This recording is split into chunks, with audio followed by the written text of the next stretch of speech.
You excited to go camping? Yeah. Yeah. Hey everyone, my name is Tim.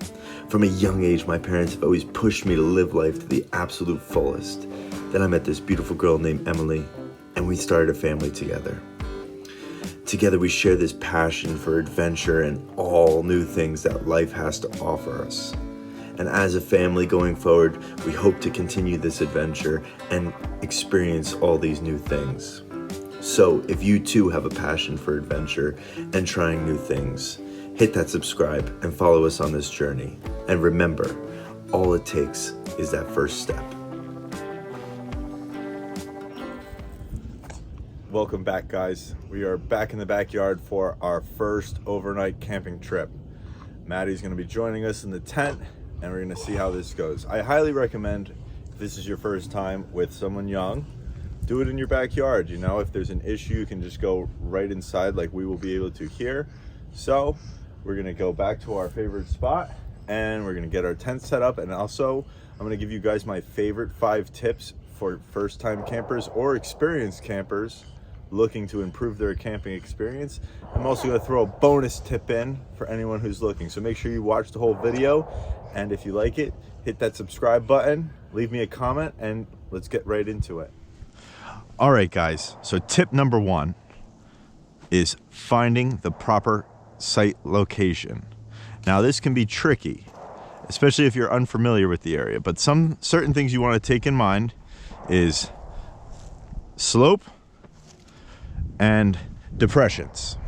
So perfect example right here. I have a slope into a depression. You would not want to set up anywhere in this section because it's not going to drain. And if you get a good amount of rain at night, this is going to fill up with water. Now, I know this from personal hand experience because this is my yard, but I can tell you that right now. You can also just tell by how the ground feels under your feet. If it's got a spongy texture, you know that it's still damp.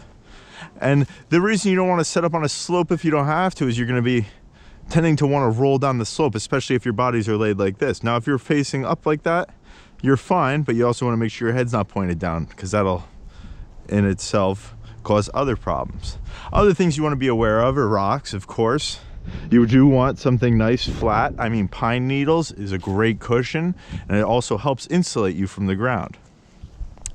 Other things you want to be aware of if you're going to be camping instead, like the woods here, is what I like to call the widowmaker. You would never set up underneath this because during a windstorm at night, this, just like it's called, a widowmaker, will kill you.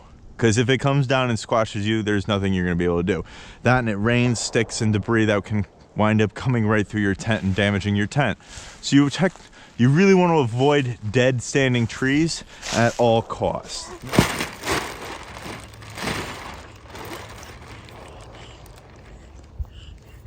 All right, so for tip number 2 is called ground tarp. Now, a lot of modern style tents have this what's called a bathtub bottom, and a bathtub bottom is a waterproof bottom that won't have water penetrate. But I like to use a ground tarp, 4mm plastic in this case, and the reason I like to use this is like a tent like ours where it's canvas, you can't put it away wet. And generally, when you put a bathtub bottom on grass, for example, like in our backyard, it's gonna have moisture attached to it. So when I go to wrap it up tomorrow, the bottom's gonna be wet, which can cause mold or mildew to grow on the tent. All right, guys, so as you can see, we have the bathtub bottom and we have our ground tarp here. Now, my tip number 3 is to make sure you roll up your excess. Now, the reason you want to roll up your excess is because if water hits your tent and it runs down, it's going to hit this ground tarp and want to go underneath your tent. And now that you have 2 impermeable layers, water is just going to sit trapped underneath there. So I like to roll mine up like this, like that, and just have it slightly tucked under, just like so. And the reason I roll it up versus inward like that is because I also want it to form, like if water's coming down this hill, it's almost going to form like a wall and push the water underneath. But you want to have it tucked underneath so that water that comes off the tent sheets off and goes into the ground and not under your tent. So that's tip number 3. Let's get this thing set up and we'll jump right into tip number 4. Being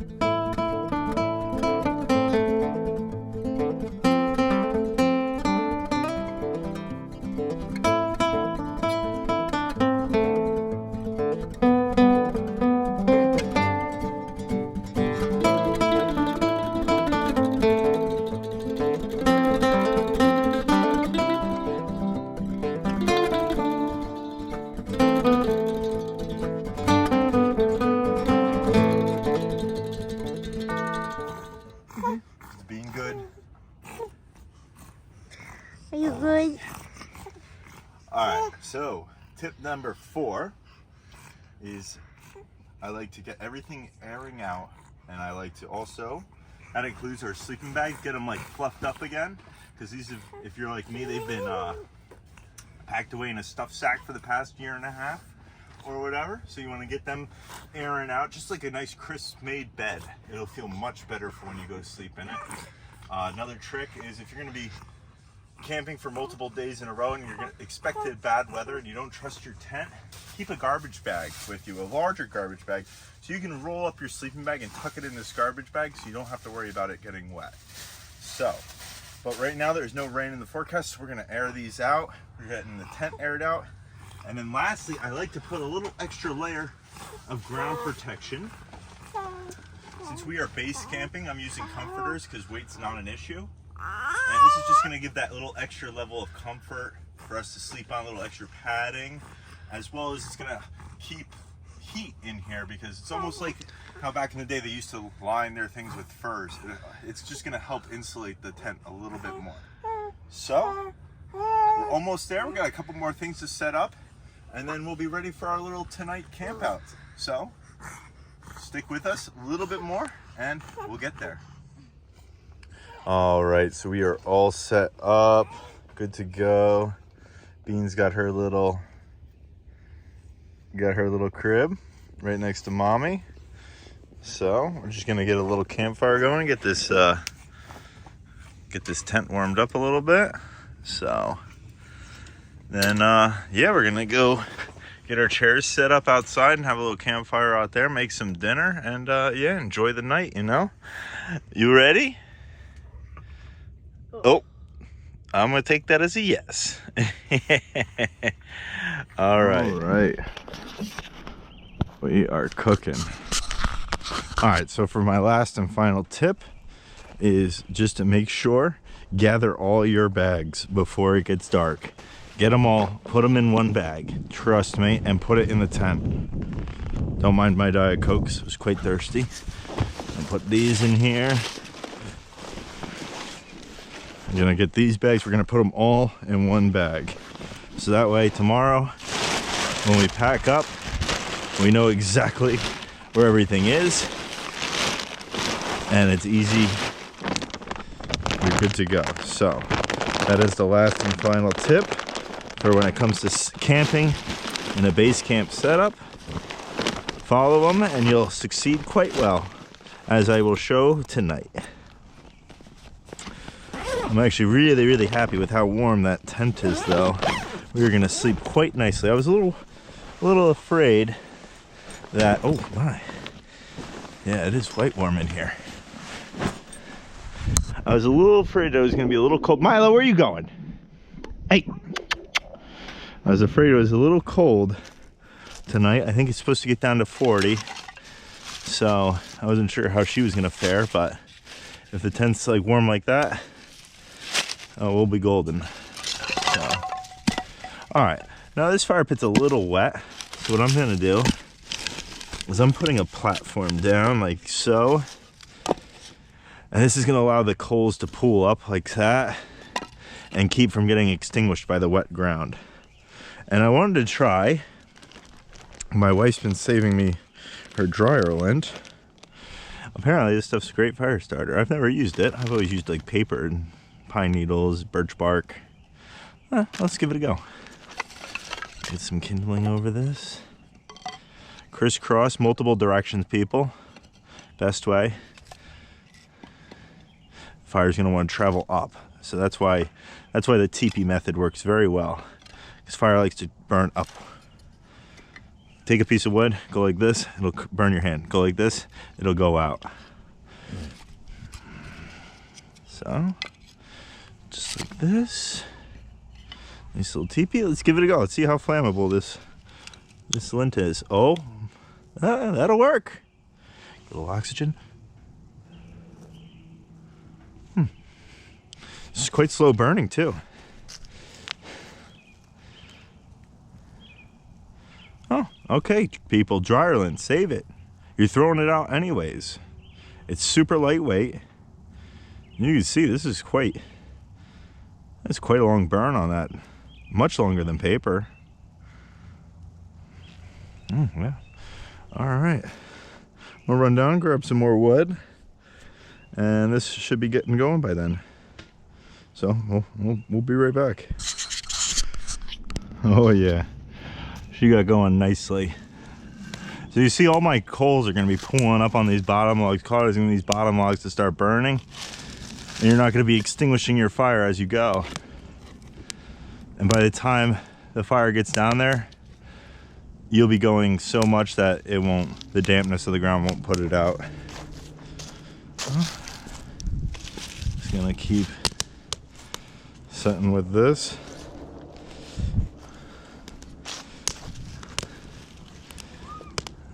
I'll put that right across the top. I'm good to go. Now we can start cooking our dinner. Maybe find my cat too. All right. Let's go see how they're doing. How we doing? Oh yeah. Loving life? Oh yeah, quite toasty in here. That's great. CR.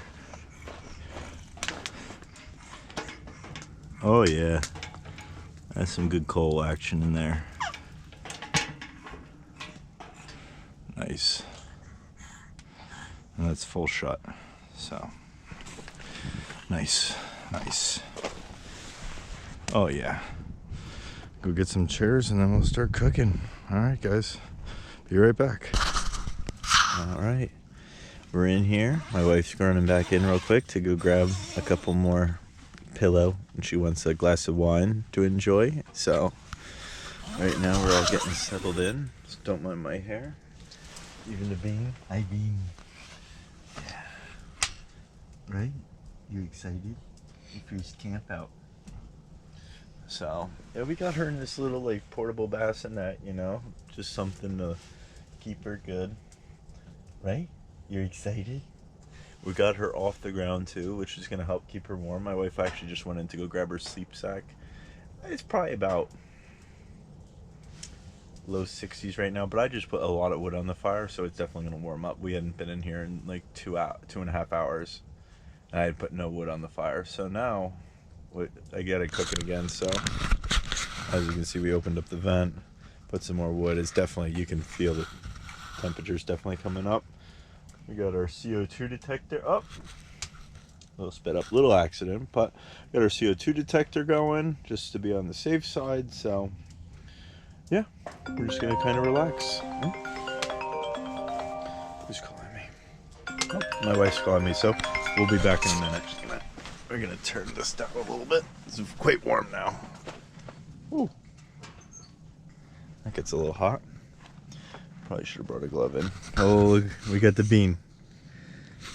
I don't know how well you guys can see her, but yeah, we're just kind of relaxing. Everyone's having a good time. My wife just went in to go grab a couple things, but we're pretty good, you know? It's great. It's gonna be a good first experience. Like I said, the house is right there. If something goes wrong, we can just get up and go in the house. So it's about 41 degrees out. I'd say it's about 75 degrees in here. So definitely put the dampeners on the fire for a little bit and let it cool down. I'm probably actually gonna crack another window again because it's quite warm in here. Heats up quite fast. So all right, so we're about to go to bed. How warm would you say it's in here? Hot. It's hot. Yeah, it's definitely hot. You can definitely let that fire burn out. Definitely keeps its heat, which is awesome if you want that. But this stove is definitely It's a cooking. So baby's doing good. We're all doing good. My wife's got her wine. I got a little Diet Coke. We're all comfortable. Got some pillows. So I'm just gonna relax now and yeah, enjoy the night. It's super quiet out. Beautiful weather out. We even got the campfire going outside right now. I don't know if I can. I guess I can just still going out there. So kind of nice just to look at from in here. But all right, relax and then get to sleep. So I'll check in with you guys in the morning to let you know how everything went. Good night. All right, good morning. So it didn't go exactly as planned last night. Around 2:30 we decided to pack it up and head inside. The outside temperature dropped into the upper 30s. I think it was like about 37, and we were having a issue like regulating the heat of the tent. It was either crazy hot or like kind of cold for her. So we did get some practice in. We got I think what, like 2.5. I got 2.5 hours of sleep. Baby got almost like 4.5, 5 hours of sleep in the tent, this was new for her. So I'm gonna put that as a win.